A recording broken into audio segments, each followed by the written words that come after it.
Mangalayatan university का अपना radio station radio Narad 90.4 FM, जन जन की मंगलवाणी।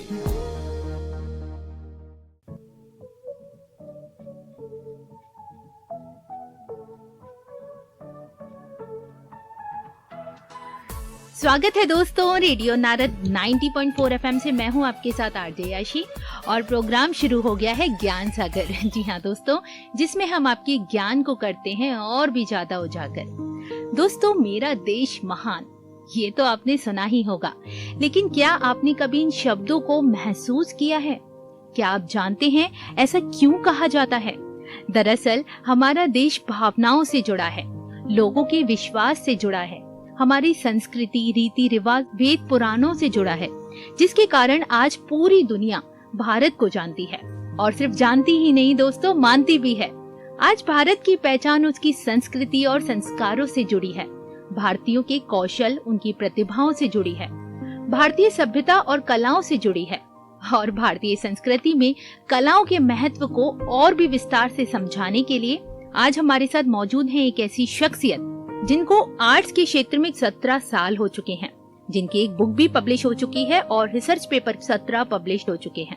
पेपर प्रेजेंटेशन, कॉन्फ्रेंसेस और गेस्ट लेक्चर करीब 15 उन्होंने पार्टिसिपेट किए हैं। इसके अलावा नेशनल और इंटरनेशनल पेंटिंग एग्जीबिशंस में करीब 20 पार्टिसिपेशंस उनके रहे हैं।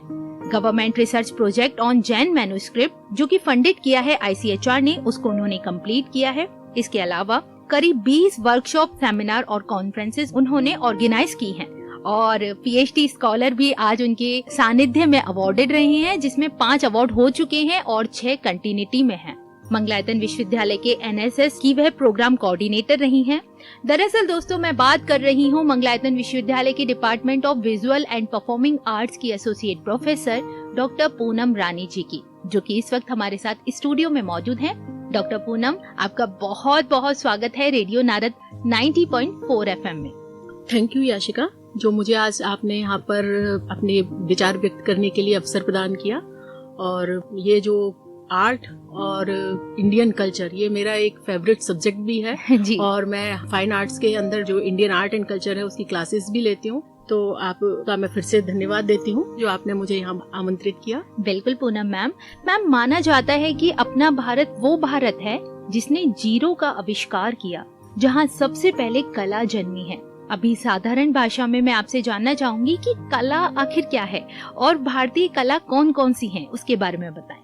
देखिए, जब से मानव का जन्म माना जाता है तभी से कलाओं का जन्म है। अगर हम देखें संगीत, तो जो संगीत को नहीं भी जानते, तो जब झरने गिरते हैं प्रकृति में तो उसमें भी एक स्वर होता है, बिल्कुल उसमें भी एक आवाज होती है। हम चलते हैं तो हमारी पायलों की रुंझुन, उसमें भी एक स्वर है। हमारे बोलने में, गाने में, हर चीज में हमारे एक स्वर जो निकलता है वो संगीत का अवतरण होता है उससे। अगर हम एक रेखा खींच रहे हैं, वो एक चित्रकला का अनुभव कराती है जी। उसमें कुछ ना कुछ आकृति दिखाई देती है। बादलों को हम ध्यान से देखें तो उसमें बहुत सारे आकार दिखाई देते हैं जो एक ईश्वर की रचना है।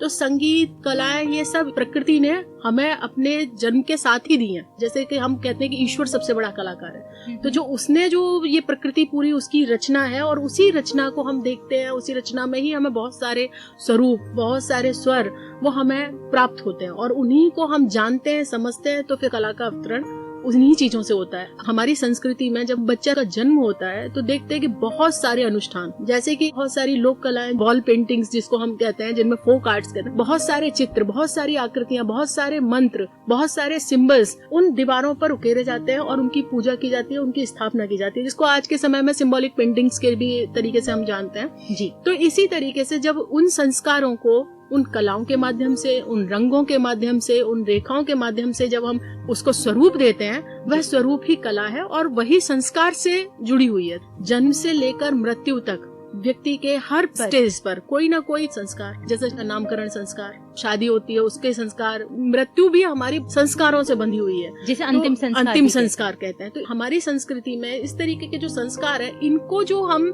आगे प्रेजेंट करते हैं तो उसमें कला का सबसे बड़ा रोल होता है। तो जो भारत की कलाएं हैं वो हमारी संस्कृति से जुड़ी हुई हैं। भारत में धर्म से अलग हटकर अगर हम किसी भी कला या किसी भी संस्कृति को सोचें तो नहीं है, क्योंकि भारत एक धर्म प्रधान देश है और धर्म की ही स्थापना के लिए, उसके प्रचार प्रसार के लिए कलाओं का सहयोग लिया गया है। जैसे सपोज हम कोई आकृति बना रहे हैं, अगर कृष्ण का स्वरूप कलाकारों ने कि बांसुरी लिए हुए हैं, गाय उनके साथ है, त्रिभंगी उनकी मुद्रा है, अगर ये स्वरूप कलाकार ने एज ए पेंटिंग के रूप में ना उभारा होता तो शायद कोई ईश्वर की कल्पना उस रूप में नहीं कर पाता। वो सोचता वो कैसा होगा या किस तरीके से होगा। आज हम आंखें बंद करें, उनके उसी स्वरूप की कल्पना करते हैं और वो हमारे अंदर, हमारी आंखों में, हमारे हृदय में अवतरित होने लगते हैं। तो ये जो स्वरूप ईश्वर को दिया गया या कुछ सिंबल्स दिए गए जैसे स्वास्तिक, जैसे ओम, ये सब कुछ प्रकृति में पहले से है, लेकिन इसको स्वर दिए गए, इसको आकार दिया गया, इसको एक सिंबल्स बनाए। तो ये सारी चीजें जो है हमारी संस्कृति से जुड़ी हुई हैं और कला इनको प्रेजेंट करने के लिए अपना योगदान पूरी तरीके से दे रही है। बिल्कुल मैम, वही मानव जीवन पर इन कलाओं का क्या प्रभाव पड़ता है और वो इनसे कैसे लाभ उठा सकता है? देखिए, कलाएं हमारी भावना से प्रेरित है, तभी हम कहते हैं कि चित्रकार हो या संगीतकार हो, जो पर्सन अपने अंदर से सोचते हैं, जो भावुक होते हैं, जो चीजों को गहराइयों से सोचते हैं, कहीं ना कहीं कला उनको अपनी तरफ आकर्षित करती है। क्योंकि कलाओं का जो उद्देश्य है अपनी भावनाओं को अभिव्यक्त करना, किसी स्वरूप के थ्रू, किसी संगीत के थ्रू। और अगर हम देखें तो हम कभी खुश होते हैं तो गुनगुनाते हैं, हम अगर उदास होते हैं तो हमारे स्वर में एक भारीपन होता है ना, तो उसमें भी संगीत होता है। अगर हम स्तुति कर रहे हैं ईश्वर की तो भी हम भजनों के थ्रू कर रहे हैं। अगर हम नाच रहे हैं, गा रहे हैं या कुछ भी इस तरीके की चीजें कर रहे हैं तो संगीत से हम उसको प्रेजेंट कर रहे हैं। ऐसी कला, मेरा जो पेंटिंग का सब्जेक्ट रहता है वो ज्यादातर रिलीजियस पेंटिंग में राधा कृष्ण का चित्र बनाती हूँ, क्योंकि प्रेम संसार का सबसे बड़ा भाव है। डेफिनेटली। तो उस प्रेम को हम ईश्वर के प्रति समर्पित करते हैं। तो जिस समय मैं पेंटिंग बना रही होती हूँ या उस समय जो भी स्वरूप मैं उनको दे रही होती हूँ, तो उस समय मुझे ऐसा लग रहा होता है कि जैसे शायद वो पूजा ही हो रही है। क्योंकि उस रूप को जब तक हम अपने मन में नहीं लाएंगे तब तक हम कैनवस पर नहीं ला सकते। जो आपके अंदर भाव होगा वही आपके कैनवस पे उतरेगा। क्योंकि चित्रकार जो है पेंटिंग चित्रों के थ्रू वो अपने आप को प्रेजेंट कर रहा है, क्योंकि पेंटिंग कैनवस से पहले हमारे अंदर बनेगी। जब हम अपना कोई भी काम आनंद के साथ और सुंदरता के साथ करते हैं वही कला है। डेफिनेटली मैम, बहुत ही अच्छे से आपने समझाया। वहीं पूनम मैम, हमने 3 टर्म्स सुने हैं, भारतीय संस्कृति, भारतीय संस्कार और भारतीय रीति रिवाज। इन तीनों में क्या क्या फर्क है? देखिए, भारतीय संस्कृति में पूरी तरीके से हम धर्म, हमारे परंपराएं, रीति रिवाज, ये सब कुछ संस्कृति के अंदर आ जाते हैं। संस्कृति के ही अंदर इन सब चीजों का समावेश होता है। भारतीय संस्कार जैसे हमारे जन्म से जुड़े हुए संस्कार हैं, उनको हम रीति रिवाज भी कहते हैं और आगे हम उनको फॉलो करते जाते हैं। दूसरा, परंपराएं वो होती है, वो आर्ट से भी रिलेटेड होती है, वो संस्कृति से भी रिलेटेड होती है, जो एक पीढ़ी से दूसरी पीढ़ी के लिए ट्रांसफर होती है। जैसे कि आज के समय में परंपराओं का अंधा अनुकरण तो मैं नहीं चाहती, कुछ चीजें चेंज भी होनी चाहिए, लेकिन बहुत सारी चीजें हैं जो किंवदंतियों में हैं। जैसे फोकलोर होते हैं, बहुत सारी किंवदंतियां होती हैं, तो उस तरीके से हम उनके चित्रों को देखते हैं, उनकी कहानियों को पढ़ते हैं, वो कहीं भी कोई डॉक्यूमेंटेशन नहीं है, तो वो परंपरागत रूप से एक पीढ़ी से दूसरी पीढ़ी तक पहुंचती रहती है। बिल्कुल मैम, क्योंकि आप फाइन आर्ट से जुड़ी हुई हैं, तो भारतीय संस्कृति में लोक कला का क्या महत्व है, उसकी इम्पोर्टेंस क्या है? देखिए, लोक कलाएं जो होती हैं, जैसे मधुबनी आर्ट है, उस क्षेत्र में जो छोटे छोटे घर होते हैं, उन घरों को सजाने के लिए बाहर उनकी दीवारों पर कुछ अलंकरण बनाते हैं। तो वहाँ पर एक परंपरा चलती आ रही है और लोक कलाएं जो किसी न किसी जाति को प्रेजेंट करने का एक सूचक बन जाती है। हमारे उत्तर प्रदेश में भी बहुत सारी लोक कलाएं हैं, जैसे कि गोवर्धन की जब पूजा होती है तो आप देखते हैं कि हमारे गोवर्धन की कितनी अच्छी से सजावट की जाती है, गोबर से उसको बनाया जाता है। जो होली होती है तो उसे गेरू से और आटे से एक चौकोर बनाई जाती है, जिसके ऊपर वो हम छोटी छोटी टिकली रखते हैं। ये सभी हमारी लोक कलाओं के अंदर है, जो हमारे संस्कारों से भी जुड़ी हुई है और ये एक हमारे जगह को एक पहचान दिलाती है। जैसे देवठान होता है, देवठान पर भी हम बहुत सारे संस्कार जो होते हैं उनमें आर्ट के थ्रू उनको काढ़ा जाता है, जमीन पर पैर बनाए जाते हैं, वो सबके घरों में होती हैं। तो इस तरीके से हर प्रदेश की, हर क्षेत्र की अलग अलग लोक कला, क्योंकि भारत ऐसा देश है जहाँ अलग अलग जाति के, अलग अलग धर्म के लोग रहते हैं, तो सभी की एक अपनी पहचान होती है अपने आर्ट के थ्रू, उनकी लोक कलाओं के थ्रू। ऐसे अलग अलग क्षेत्र की अलग अलग लोक कलाएं रहती हैं। ओके मैम, लेकिन इस लोक कला से समाज पर क्या फर्क पड़ता है, उन पर क्या असर देखने को मिलता है? देखिए, ये सब चीजें जो है हमारे धर्म से और हमारे विश्वास से जुड़ी हैं। ठीक है। अगर हम उसमें विश्वास करते हैं, हमारी अगर उसमें श्रद्धा है, तो वो हमारे लिए पूजनीय है सब और कुछ है। सब कुछ है। अगर हमारे उसमें विश्वास नहीं है, हमारी उसमें श्रद्धा नहीं है, तो हमारे लिए वो संस्कार भी उतना महत्व नहीं रखते। लेकिन अगर हम देखें, उन चीजों को पढ़ें, उन चीजों के बारे में जानें, तो हमें मालूम होगा कि उनका कितना महत्व है। उसके पीछे भी कहीं ना कहीं फैक्ट जुड़ा हुआ है। इसीलिए आज गवर्नमेंट सबसे ज्यादा प्रयास कर रही है कि इंडियन नॉलेज सिस्टम को कैरिकुलम में जोड़ा जाए, कि हमारी जितनी भी संस्कृति है, जितने भी संस्कार हैं, या जितनी भी वो वैल्यूएबल चीजें हैं, चाहे हमारे आर्ट में हो, चाहे हमारे साइंस में हो, या जो वेद हैं, हमारे वेदों में हमारे हर तरीके की चीजें हैं, तो बच्चे उन चीजों को जाने और उन चीजों को जानने समझने के अकॉर्डिंग उसको फॉलो करें। जब वो अप्लाई होंगी उन पर, तभी वो उसकी महत्व को समझ पाएंगे। जी पूनम मैम, ये तो आपने बहुत ही खास जानकारी दी। वहीं ये भी बताएं, जैसे अभी हमने कला के बारे में बात करी और संस्कृति के बारे में बात करी, ये दोनों एक दूसरे से कैसे जुड़े हुए हैं? क्या इन दोनों में कोई मेल मिलाप है? इन दोनों का मेल मिलाप के ये एक दूसरे के ही पूरक हैं। ओके। क्योंकि धर्म के ही प्रचार के लिए कलाओं का जन्म हुआ। जैसे संस्कृति और कला, इनको हम बड़े सरल शब्दों में ऐसे कहते हैं जैसे आत्मा परमात्मा से जोड़ते हैं जी। और कला जीवन जीने के लिए सबसे सुंदर और सबसे सरल साधन है। अगर हम उनमें श्रद्धा रखते हैं, उनको जानते हैं, तो एक छोटी सी 4 लाइनें हैं जो मैं कहूंगी, जिसमें शायद जीवन का सार है, जो मुझे आर्ट तक लेके आया, सुनाना चाहूंगी जी।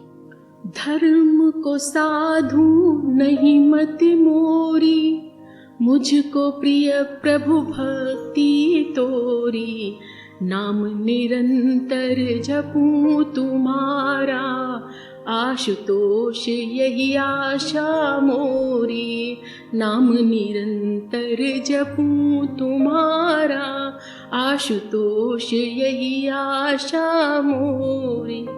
क्योंकि कलाएं हमारे लिए मोक्ष की प्राप्ति का साधन, और उस मोक्ष की प्राप्ति के लिए हमारे धर्मों में सिर्फ 3 ही साधन बताए गए हैं, जिसमें भक्ति योग, कर्म योग और ज्ञान योग। जी। ज्ञान भ्रमित करता है, कर्म से भी कहीं ना कहीं आप भटक सकते हो, लेकिन सबसे सरल साधन है भक्ति।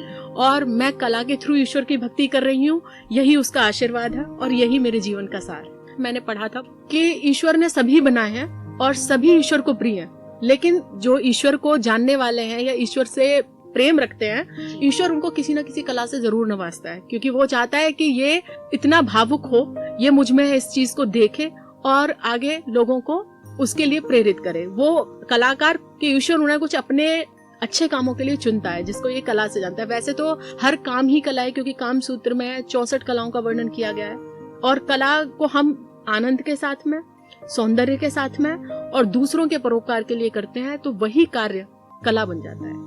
जी पूनम मैम, बहुत ही सरल शब्दों में बहुत ही गहरी बात कही है आपने। और आपकी क्षेत्र में कैसे रुचि जागी? आप इस क्षेत्र में कैसे आए? क्या आपकी मदर या फादर इस फील्ड से जुड़े थे, या आपका स्वयं ही इस क्षेत्र में रुझान आया? देखिए, मेरे फादर या मदर ये तो इस फील्ड से नहीं जुड़े हुए। ओके। मेरे फादर सिविल इंजीनियर रहे हैं, लेकिन बहुत ही धार्मिक विचारों के रहे। मेरे घर में हमेशा सत्संग के पाठ रहे, पूजा पाठ से मेरे फादर का बहुत परिचय रहा, और वो इन सब चीजों को करते भी थे। और जो उनके गुरु थे, उनका मेरे घर में बहुत आना जाना था। तो जो रामायण या इस तरीके के जो ग्रंथ थे जी। ये सारी चीजों की चर्चाएं मेरे फादर अपने गुरु के साथ किया करते थे। तो मैं छोटी थी, मैं उनके साथ बैठा करती थी। ओके। जैसे कभी राधा कृष्ण का कोई स्टोरी पापा ने सुनाई या गुरुजी ने सुनाई, तो अब मुझे लगता था कि वो कैसे राधा इतनी सुंदर थी, तो उनका स्वरूप बनाने की कोशिश की जा रही है। तो अब ईश्वर के चित्र को मैं बनाया करती थी, क्योंकि कहते हैं कि आर्ट बचपन से ही हमारे अंदर होती है। आप देखते हैं ना, जिसको हम आज के समय में चाइल्ड आर्ट जिसको कहते हैं, तो बचपन से ही वो आकृतियां वो मुझे अपनी तरफ खींचती थी। जो भगवान की जो झांकियां मैं तैयार करती थी, वो स्वरूप मुझे अपनी तरफ खींचता था। मेरा रुझान इस फील्ड में हुआ क्योंकि मेरी पेंटिंग्स करने की जो एक रुचि थी और एक भाव जो था, उसी ने मुझे कैरियर इसी में बनाने के लिए प्रेरित किया। बहुत ही सुंदर मैम। और चलते चलते एक आखिरी संदेश की मैं बात करना चाहूंगी। जैसे हमारा आज का विषय है भारतीय संस्कृति में कला का महत्व, इससे जुड़ा आप हमारे श्रोताओं को अपनी ओर से क्या संदेश देना चाहेंगी, क्या कहना चाहेंगी? देखिए, एक मैसेज के तौर पर मैं यही कहना चाहूंगी श्रोताओं के लिए कि हर वो चीज जिसे आप मन से करते हैं, जिसे आप आनंद के साथ करते हैं और जो समाज के लिए कल्याणकारी है, वही कला है। और मैं चाहती हूँ कि आप अपने हर कार्य को कला के ही थ्रू कीजिए, क्योंकि कला का मतलब है कुछ क्रिएट करना, क्रिएटर। तो अगर हम कोई भी चीज क्रिएट कर रहे हैं वो दूसरे की आंखों को आकर्षित कर रही है, आपको आनंदित कर रही है और आपको उसमें सेटिस्फेक्शन मिल रहा है, तो इट मीन्स वही कला है और वहाँ आप अपने आप को परिपूर्ण पा रहे हैं अपने उस कार्य में। तो आप इसी भाव के साथ में कि जो भी चीज मैं क्रिएट कर रहा हूँ ये समाज के लिए, मेरे लिए आनंदमयी होनी चाहिए। बहुत ही सुंदर मैम, बहुत ही अच्छा संदेश दिया। दोस्तों, भारत एक ऐसे समाज का उदाहरण है जो बहुसांस्कृतिक, बहुवैचारिक और कई कलाओं से परिपूर्ण है, जहां कई संस्कृतियां एक साथ मिलकर एकता प्राप्त करने और व्यक्तित्व को बनाए रखने का प्रयास करती हैं। तो आपको नहीं लगता एक भारतीय होने के नाते हमें भी अपनी जिम्मेदारियों को निभाना चाहिए और एक भारतीय होने की पहचान पर गर्व महसूस करना चाहिए? जहां कलाओं का भंडार हो, हमें तो वहां से बहुत कुछ सीखने को मिलेगा। ना सिर्फ सीखें बल्कि दूसरों को भी सिखाएं। बाकी एक बहुत ही अच्छे संदेश के साथ डॉक्टर पूनम जी ने अपनी वाणी को विराम दिया कि आप जो भी कार्य करते हो बड़ी ही लगन और मेहनत से करें, उसमें भावनात्मक जुड़कर करें। वो कार्य ना सिर्फ शानदार होगा बल्कि दूसरों को भी बहुत आकर्षित करेगा। इतने प्यारे से संदेश के लिए मैं धन्यवाद करती हूँ डॉक्टर पूनम जी का कि आप रेडियो नारद से जुड़े साथी श्रोताओं को भारतीय संस्कृति में कला के महत्व पर ढेर सारी जानकारी दी। मैम, आपका बहुत बहुत शुक्रिया। थैंक यू याशिका, जो आज तुमने मुझे ये अवसर दिया और मैं अपनी कुछ बातें अपने श्रोताओं तक पहुंचा सकी।